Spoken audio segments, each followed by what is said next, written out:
রাসূল সাল্লাল্লাহু আলাইহি ওয়াসাল্লাম বলেছেন, মৃত ব্যক্তির জন্য ওই সময়টা খুব কষ্ট হয় যখন তাকে তার গৃহ হতে বের করা হয় এবং তার পরিবারের সবাই তার জন্য কাঁদতে থাকে। এর চাইতে অনেক বেশি কষ্ট হয় তখন যখন তাকে কবরে শোয়াইয়ে তাকে মাটি দেয়া হয় এবং তাকে একা ফেলে সবাই চলে আসে। আরও কষ্ট হয় যখন শরীর হতে কাপড়, অলংকার, আংটি খুলে নেওয়া হয়। সেই সময় তার রূহ উচ্চ স্বরে চিৎকার করে কাঁদতে থাকে এবং এই কান্না জিন ও মানুষ ছাড়া অন্য সবাই শুনতে পায়। সে তখন চিৎকার করে বলতে থাকে, তোমাদেরকে আল্লাহর কসম, আমার শরীরের কাপড় চোপড় অলংকার ধীরে ধীরে খোলো, যেহেতু এই মাত্র আমি মালাকুল মউতের কঠিন আযাব হতে নিষ্কৃতি পেয়েছি। যখন মৃত ব্যক্তির দেহ মর্দন করা হয় তখন সে বলতে থাকে, হে গোসলদাতাগণ, আমার দেহে জুড়ে মর্দন করো না, কেননা মালাকুল মউতের কঠিন আযাবে আমার দেহ ক্ষতবিক্ষত হয়ে গেছে।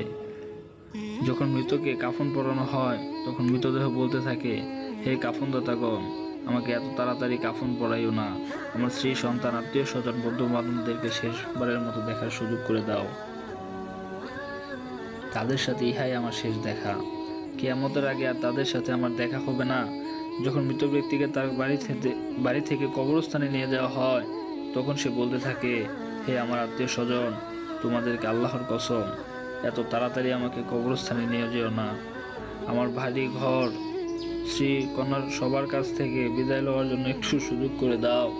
হে আমার আত্মীয় স্বজন, আমি আমার স্ত্রীকে বিধবা এবং সন্তানদেরকে এতিম করে যাচ্ছি, তোমরা তাদেরকে কষ্ট দিও না, তাদের প্রতি অবিচার করো না।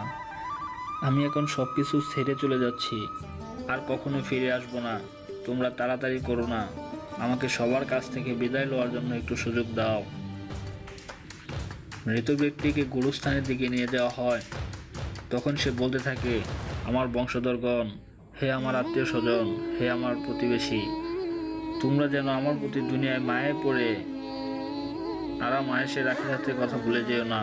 তোমরা লক্ষ্য করে দেখো, আমি আল্লাহর নাফরমানি করে হালাল হারামের প্রতি লক্ষ্য না করে যে ধন দৌলত কামাই করেছিলাম তার কিছুই আজকে আমার সাথে যাচ্ছে না, সব ওয়ারিশগণ বন্টন করে নিচ্ছে।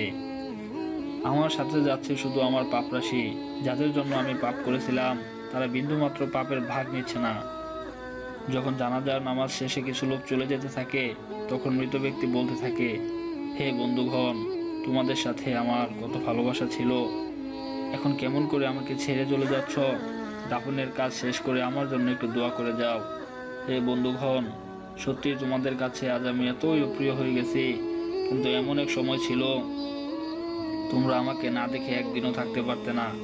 টাকা পয়সা, ধন সম্পদ সবকিছু তোমাদের জন্য রেখে যাচ্ছি, আর কোনো কিছু তোমাদের কাছে চাইতে আসবো না, শুধু একটু দোয়া করে যাও।